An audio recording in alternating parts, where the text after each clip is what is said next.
اعوذ باللہ من الشیطان الرجیم بسم اللہ الرحمن الرحیم بسم اللہ الرحمن الرحیم الحمد للہ رب العالمین والصلاة والسلام علی نبی الکریم وعلی آلہ الطیبین الطاہرین المعصومین المنتجبین ولعنۃ اللہ علی اعدائہم من الآن الی قیام یوم الدین آمین یا رب العالمین اما بعد فقد قال رسول اللہ صلی اللہ علیہ وآلہ وسلم الشعبان الشعری صدق اللہ العلی العظیم۔ سامعین گرامی قدر، ماہ شعبان المعظم، ماہ محمد مصطفیٰ صلی اللہ علیہ وآلہ وسلم، ماہ ولادت اولاد علی ابن ابی طالب علیہ السلام، عظیم ترین مہینہ، بابرکت اور رحمت سے پر مہینہ،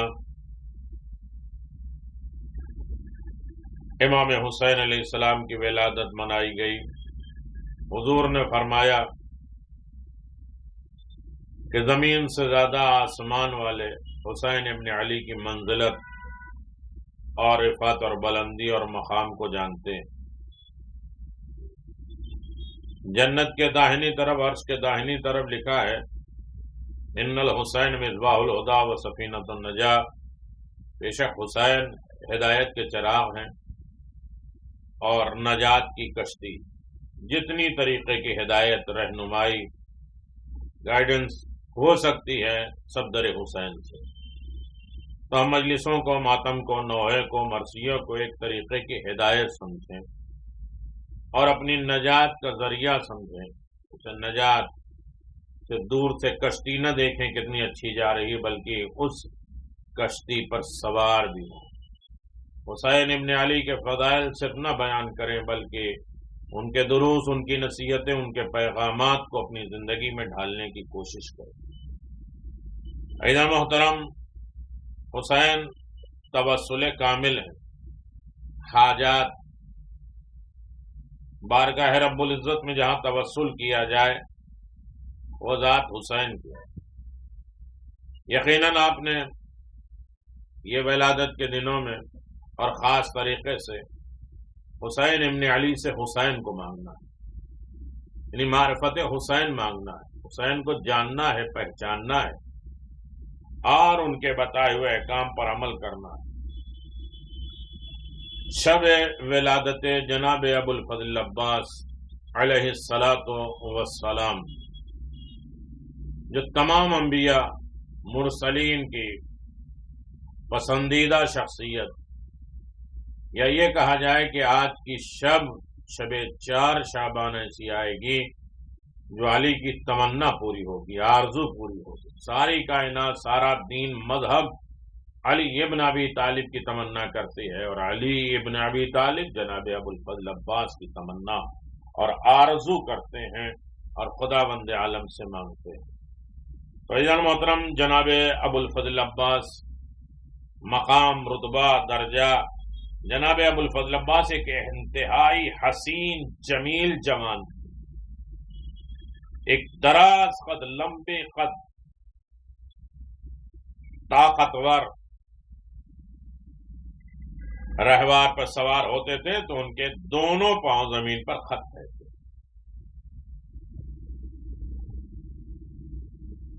یعنی آپ اندازہ لگائیں امام حسین کے سب سے مجاہد، شجاع، شہامت کی اعلیٰ عرفہ منزل پر تھے۔ حضرت عباس بلا شبہ ان سے زیادہ بلند ہمت، بلکہ ان سے شجاعت کا خلاصہ تھے، اور گلستان علی ابن ابی طالب میں ایک بہت بڑی، یا کہا جائے بہت بڑا شجر سایہ دار تھے کہ پورا دین اس درخت و جھاڑ کے سائے میں پناہ لے رہا ہے، جنہیں خاص طور پہ جناب امیر المؤمنین نے نصرت امام حسین کے خاطر پروان چڑھایا۔ اسم عباس، جناب ابو الفضل عباس کے نام کے فیوز، برکات، فیض دیکھیے۔ منتخب تاریخ میں ہے کہ اسم عباس کے حروف کے اعداد جو ہے مجموعاً 133 ہیں۔ حضرت کے مشہور لقب باب الحسین کے حروف الف لام ہٹا دیا جائے تو 133 133 باب الحسین کے بھی اور عباس کے بھی۔ اسی لیے یہ عمل دعاؤں کی قبولیت اور حوائج کے پورے ہونے کے لیے بڑا مجرب عمل ہے۔ وظیفہ یہ ہے کہ حضرت عباس کو ان کے اسم مبارک، ان کے نام کے عدد کے مطابق 133 مرتبہ بطور توسل وسیلہ بنائے، توسل کامل بنائے۔ یا کاشف الکرب عن وجہ الحسین، یا کاشف الکرب عن وجہ اخی الحسین علیہ السلام، اکشف کربی بحق اخیک الحسین علیہ السلام، اے بھائی حسین کے چہرے سے کرب رنج کو دور کرنے والے حسین ابن علی، جو حسین خود لوگوں کے رنج و غم کو دور کرتے ہیں، ان کے رنج و غم کو دور کرنے والی شخصیت کا نام عباس ہے۔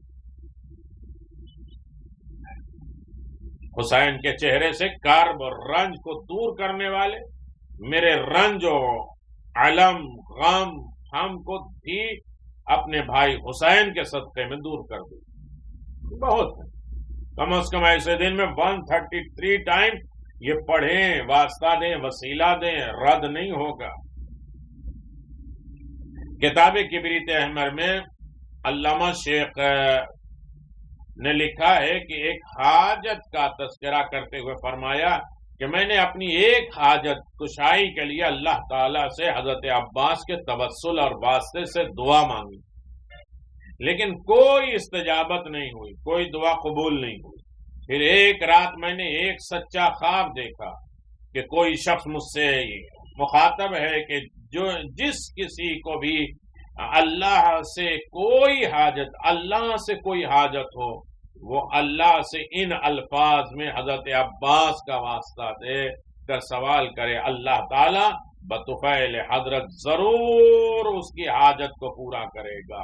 عبداللہ ابو الفضل عباس دخیلک، یا عباس میں اپنے آپ کو آپ سے منسوب کرتا ہوں، یعنی آج کی رات ہے عباس سے عباس کو مانگنا، یعنی عباس سے عباس کو مانگنا ہے، یعنی عباس کی وفاداری، بھائی چارگی، اخوت، قربانی، اطاعت شیاری، مولا کی کس طریقے سے نصرت اور مدد، مولا کے حکم کے آگے اپنی تمام خواہشات کو مٹا دینا، ختم کر دینا، یہ ایک دعا ہے جسے بار بار اگر پڑھیں تو ہر دعا حاجت قبول ہوگی۔ عبداللہ ابو الفضل دخیلک، ابو الفضل عباس میں اپنے آپ کو آپ سے منسوب کرتا ہوں، نسبت دیتا ہوں اور آپ کی پناہ میں آتا ہوں۔ شیخ بیرجندی نے فرمایا کہ جب میں نے یہ الفاظ کے ساتھ حضرت کے توسل سے دعا مانگی تو اللہ تعالیٰ نے میرا ہم اور غم دور کر دیا۔ تو یہ ولادت کے شب ہے، ایک تحفہ لے کے جائیے جناب ابو الفضل عباس، اپنی دعاؤں میں حضرت عباس کو وسیلہ بنائیں۔ قم میں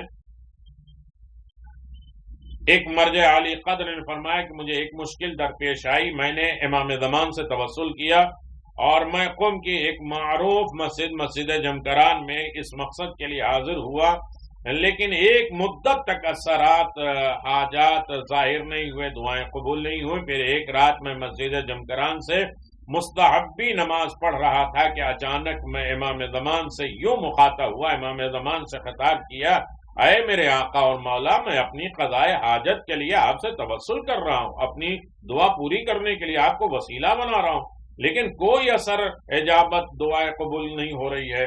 آپ میرے امام ہیں، میری گردن پر آپ کا حق ہے، اطاعت ہے، میں آپ کے مطیع فرما بردار ہوں، کیا میرے لیے جائز ہے کہ میں اپنے امام کو چھوڑ کر کسی اور کو توسل بناؤں؟ میں اپنے لیے جائز نہیں سمجھتا۔ میں آپ کے علاوہ کسی اور کی ہستی کا واسطہ نہیں دوں گا۔ حضرت ابوالفضل عباس جو کہ یقیناً وجیہ عند اللہ ہے، یا وجیہ عند اللہ اشفع لنا عند اللہ، کہ توسل کو بھی آپ کے ہوتے ہوئے مناسب نہیں سمجھتا۔ آقا کہتے ہیں کہ اس کے بعد میرے اوپر حزن، بقا، گریا اور انکساری اور دل قلب آ گیا۔ اسی اسنا میں نے سنا کہ کوئی فرما رہا ہے ہمارے چچا ابوالفضل عباس کو وسیلہ بنانے میں قطعاً کوئی حرج نہیں ہے، بلکہ ضروری ہے اپنی ساری دعا اور حاجات میں میرے چچا ابوالفضل عباس، میرے جد ابوالفضل عباس کو واسطہ بناؤ، وسیلہ بناؤ۔ ہم تمہیں بتاتے ہیں کہ جب تمہیں کوئی حاجت ہو تو اللہ تعالیٰ کو ان الفاظ کے ساتھ ہمارے عام محترم کا واسطہ دیا کرو اور کہا کرو کہ یا ابا الغوث ادرکنی، یا ابا الغوث ادرکنی۔ معلم السبتین علامہ زندرانی فرماتے ہیں کہ جس کسی کو بھی کوئی حاجت اور مشکل درپیش ہو، حضرت ابوالفضل عباس کو وسیلہ بنائے اور اپنی حاجت کے پوری ہونے اور مشکل کے رفع ہونے تک اس وسیلے سے دعا کی تکرار بار بار کرتا رہے۔ طریقہ یہ ہے کہ محمد و آل محمد پہ درود و صلوات اور 133 ٹائم صلوات پڑھیں، اور پھر 133 ٹائم جو ہے کہیں یا عباس کہیں، پھر 133 ٹائم پھر صلوات پڑھیں، تو اللہ تعالیٰ اس کی حاجت ضرور پوری کرے گا۔ 133 مرتبہ صلوات، 133 مرتبہ یا عباس، پھر 133 مرتبہ پھر صلوات پڑھ کے دعا مانگیں۔ مالک سبتین نے کہا ہے کہ جو شخص کسی صحرا یا ویرانے میں پھنس گیا ہو، مشکلات میں پھنس گیا ہو، کوئی راستہ نہیں ہوتا ہو، اس پر پیاس کا غلبہ ہو، اسے ہلاکت کا خطرہ ہو جائے، تو اسے چاہیے اللہ تعالیٰ حضرت ابوالفضل عباس کا صدقہ دے کر دعا مانگے اللہ تعالیٰ سے، اور یہ لفظ کہیں یا اب القربہ، یا اب القربہ، اے صاحب مشق، تو یقیناً اللہ تعالیٰ پیاسوں کے ساقی کربلا کے تصدق میں اس کی پیاس کو بجھا دے گا، ہر طریقے کی پیاس۔ مشکلات، پریشانیاں، دشواریاں، یقیناً باتیں بہت زیادہ ہیں، اور اس اعتبار سے میں آپ کی خدمت میں گزارش کروں۔ ماہ شعبان المعظم، امیر المؤمنین نے فرمایا کہ صوم شعبان یذھب بوسواس الصدور ووئلا بالقلب، ماہ شعبان کا روزہ دلوں کے وسوسے کو دور کر دیتا ہے، اور اضطراب، ڈر، خوف، دل کے تمام غم، اضطراب، مشکلات، پریشانیوں کو دور کر دیتا ہے ماہ شعبان کا روزہ۔ وسوسہ اگر دل سے ختم ہو جائے، دل میں جو ہے اضطراب اور کیفیت ختم ہو جائے، تو سارے مشکل خود بخود ہو جائیں گے۔ ہم روزہ اس نیت سے رکھیں کہ اپنی قضا جو ہم روزہ رکھ رہے ہیں، لیکن ماہ شعبان کی برکت اور رحمت ہمارے لیے نازل ہو، تو ہمارے دلوں سے وسوسے، برے خیالات، بری فکر، غلط سوچ، بدزنی اور حسد، جلن، کینہ، بغض، عناد سب دور ہو جائے، اور ہمارے دل جو مضطرب ہوتے ہیں، پریشان ہوتے ہیں، اور بار بار ارادے، قوت ارادی بدلتے رہتے ہیں، اس سے دور فرما۔ یقیناً ماہ شعبان کی 2 شعبان کو روزہ فرض کیا گیا تھا، اللہ کی طرف سے واجب کیا گیا تھا۔ ماہ شعبان استغفار کا مہینہ ہے، لہذا امیر المؤمنین نے کہا تعتروا باستغفار وتزحنکم روائج الذنوب، استغفار کے ذریعے اپنے آپ کو معطر کرو، سجاؤ، سنوارو، خوشبودار بناؤ، تاکہ آپ کا گناہ کسی اور کو رسوا نہ کر سکے، بدبو نہ کر سکے۔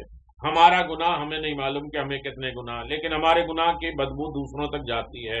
جیسے یہ کہ لہسن ہم کھا لیں اور کھانے کے بعد ہمیں نہیں معلوم ہوتی ہے، لیکن دوسروں کو اس کی بدبو معلوم ہوتی ہے۔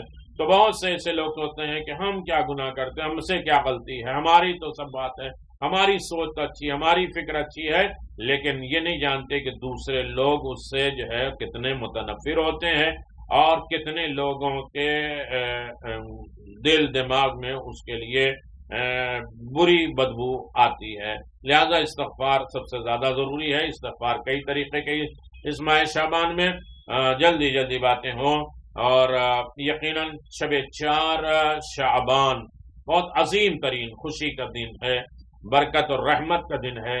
یہ وہ چیز ہے کہ جو سب سے مانگ سکتے ہیں، علی سے بھی مانگ سکتے ہیں، عباس کا وسیلہ، امام حسین کے سے بھی مانگ سکتے ہیں، جناب زینب ام کلثوم سے، جناب فاطمہ زہرا رسول خدا اور ائمہ معصومین اور امام زمان سے بھی مانگ سکتے ہیں، ابو الفضل عباس سے واسطہ دے کے خدا سے بھی مانگ سکتے ہیں۔ 40 رکعت نماز ہے، ہر رکعت میں الحمدو کے بعد 25 مرتبہ سورہ قل ہو اللہ ہے، لیکن ایک روایت میں ہے کہ 4 رکعت نماز ہے جو الحمدو کے بعد ہر رکعت میں 25 مرتبہ سورہ قل ہو اللہ دو کر کے پڑھیں گے۔ بہت مجرب نماز ہے۔ ثواب یہ ہے کہ پیغمبر اسلام فرماتے ہیں جو شخص اس نماز کو بجا لائے ہر رکعت کے بدلے میں 1000 سال کی عبادت کا ثواب عطا کرے گا پروردگار، اور 1000 شہید کا اجر و ثواب دے دے گا۔ یقیناً بہت زیادہ عمل ہے، اور مختصر آپ کی خدمت میں بیان کیا جائے، روزہ ہے، استغفار ہے، صلوات شعبانیہ ہے، مناجات شعبانیہ ہے، زیارت حسین ابن علی ہے۔ آج ولادت امام حسین کا دن تھا، اور ظہر کے وقت ایک دعا امام حسین پڑھی جاتی ہے۔ یقیناً ابو الفضل عباس کی ولادت کی تاریخ آ گئی۔ آپ سب کو مبارک، آپ کے تمام اہل و عیال کو مبارک، ائمہ معصومین کو مبارک، خداوند عالم کی ذات کو مبارک، اور اس کے بعد امام زمان کی خدمت میں تبریک اور مبارکباد پیش کرتے ہیں۔ عیدی کا دن ہے، اور اپنی دعا، اپنی حاجات کی قبولیت کے ذریعے اپنی عیدی کو مکمل کریں اور لوگوں تک پہنچائیں۔ یہ ضرور پہنچائیں، لوگوں کو واجب قرار دیں کہ یہ اعمال لوگوں تک پہنچائیں۔ کوئی کرے نہ کرے وہ الگ بات ہے، ہمارا مقام منزل صرف اتنا ہے کہ لوگوں تک پہنچا دینا، اثر ڈالنا پروردگار کا۔ وآخر دعوانا ان الحمدللہ رب العالمین، وصلی اللہ علی نبی الکریم وعلی آلہ الطیبین الطاہرین۔